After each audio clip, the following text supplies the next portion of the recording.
ஆட்சி மாறினாலும் காட்சி மாறவில்லை. 24 மணி நேரமும் மாவட்டம் முழுவதும் மதுபான விற்பனை. டாஸ்மாக் மதுபான கடையில் பாட்டிலுக்கு 10 ரூபாய் வாங்குவதாகவும், டாஸ்மாக் இல்லாமல் சந்து சந்துக்கு தொடர்ந்து ஊருக்கு 10 இடங்களில் மதுபானம் விற்பனை செய்வதாகவும், யாரிடம் வேண்டுமானாலும் சொல்லுங்கள், எங்களை ஒன்றும் செய்ய முடியாது என மதுபானம் விற்பனை செய்யும் நபர்கள் மிரட்டுவதாகவும் மாவட்ட ஆட்சியரிடம் புகார். திண்டுக்கல் மாவட்டம் பட்டிவீரன்பட்டி டிவிகே கட்சியை சேர்ந்த விக்னேஷ், ஞானசேகர் மாவட்ட ஆட்சியர், மாவட்ட காவல்துறை கண்காணிப்பாளரிடம் 24 மணி நேர மதுபான விற்பனை குறித்து புகார் மனு. பட்டிவீரன்பட்டி மற்றும் வத்தலகுண்டு பகுதியில் டாஸ்மார்க்கில் பாட்டிலுக்கு எம்ஆர்பி விலையில் இருந்து ரூபாய் 10 அதிகமாக விற்பனை செய்கிறார்கள். ஒவ்வொரு பகுதியிலும் 10க்கும் மேற்பட்ட இடங்களில் டாஸ்மார்க் இல்லாமல் மதுபானம் விற்பனை செய்வதாகவும், ஆட்சி மாறினாலும் தற்போது வரை காட்சி மாறவில்லை. காவல்துறை உடனடி நடவடிக்கை எடுக்க வேண்டும். மதுபானம் விற்பனை செய்பவர்கள் கேள்வி கேட்டால் மிரட்டுவதாகவும் குற்றச்சாட்டு.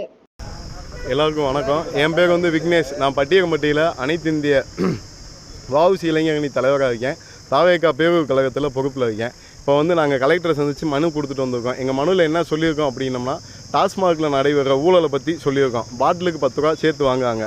அது கடந்த 10 ஆண்டுகள்லையும் நடந்துக்கிட்டு தான் இருக்குது. இப்போ மாண்புமிகு முதல்வர் திரு சி. ஜோசப் விஜய் பதவி ஏற்ற பிறகு அது மாறணும், அது கண்டிப்பாக மாறணுன்றதுக்காண்டி முதல் கட்டமாக இந்த வேலையை செஞ்சுருக்கோம். அவர் கையெழுத்து போட்டதில் 3ஆவதாக கையெழுத்து போட்டது போதைப்பொருள் ஒழிப்பு.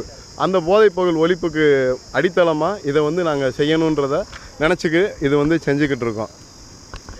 அது மட்டும் இல்லாமல் டாஸ்மாக் நேரம் கண்ட நேரத்தில் விற்கிறாங்க. அதனால நிறைய பேர் பாதிக்கப்படுறாங்க. அதையும் அரசு கூர்ந்து இது பண்ணணும்னு நாங்கள் எங்கள் கோரிக்கையை முன் வச்சுருக்கோம். அதுக்கு மாண்புமிகு கலெக்டர் அவர்களும் திரு எஸ்பி சார் அவர்களும் 20 நாட்களில் நடவடிக்கை எடுப்போம் அப்படின்னு சொல்லி எங்களுக்கு உத்தரவு கொடுத்துருக்காங்க. அதன்படி நடக்கணும்னு நாங்கள் ரொம்ப இது பண்ணிக்கிறோம். பட்டியகம்பட்டியில் அனைத்து பகுதியிலையுமே விடிய 24 மணி நேரமும் இப்போ கிடைக்கிது. பட்டியகம்பட்டி மட்டும் இல்லை, வத்தலகுண்டுலையும் 24 மணி நேரமும் ஒயின் ஷாப் இல்லாமல் பக்கத்து பெட்டி கடைகள்லையுமே கிடைக்கிது. இதுக்கு கூடுதலாக இப்போ இருக்க தனிப்படை இல்லாமல் கூடுதலாக தனிப்படை அமைச்சு இதை சரி செய்யணும்னு சொல்லி நாங்கள் விரும்பி கேட்டுக்கிறோம். இது எல்லாரோட தாய்மாரோட ஆசையாகவும் இருக்குது. மேலும் இப்போ ஆட்சி மாற்றம் நிகழ்ந்திருக்கு. பெரும்பான்மையான வாக்கில் திரு சி. ஜோசப் விஜய் அவர் ஜெயிச்சிருக்காரு. எல்லா வாக்குமே 107 சீட்லேயுமே ஆள் பார்த்து யாருமே ஓட்டு போடலை. விஜய் அவர்களுக்கு தான் செஞ்சுருக்காரு. விஜயோட முதல் கட்டமாக இது இருக்கணும். இதுக்கு பின்னணியில் ஒவ்வொரு இளைஞர்களும் இருந்து செயல்படணுன்றதை நாங்கள் கேட்டுக்கிறோம். விற்றுக்கிட்டே இருக்காங்க. 24 நாளும் விற்கிறாங்க. கடந்த 2 ஆட்சியிலையுமே அதிமுக பேர்லேயும் விற்றாங்க, திமுக பேர்லேயும் விற்றாங்க. இது தாவேகால தொடரக்கூடாதுன்னு நாங்கள் நினைக்கிறோம். இது எங்களோட ஆசை மட்டும் இல்லை, எல்லாரோட கோரிக்கையாகவும் முன்வைக்கிறோம்.